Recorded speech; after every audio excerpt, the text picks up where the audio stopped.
السلام عليكم، ازيكم عاملين ايه؟ النهاردة هنشاهد مفاجأة اعلان الفائز بافضل لاعب داخل افريقيا في حفل جوائز الاتحاد الافريقي لعام 2024 2025. الآن وسوف ترون سيداتي وسادتي هناك الكثير من الأسماء الرائعة في هذا الموسم. المرشحون هم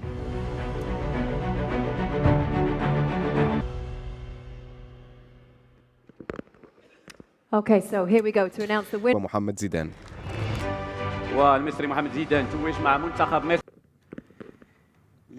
سيداتي سادتي، أفضل لاعب بين الأندية، الجائزة تذهب إلى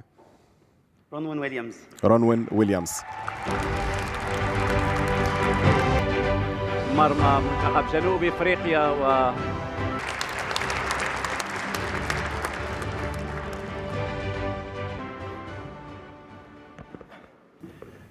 Good evening all.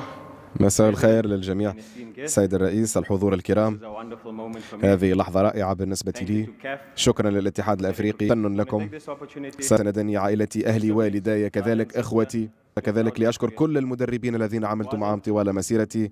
الأمر لم يكن سهلا، يحفز ويلهم الملايين من جنوب الأفريقيين ليؤمنوا بأنفسهم لكي يتخطوا كل الصعوبات ولا ينسوا أبدا بأن أحلام افريقيا.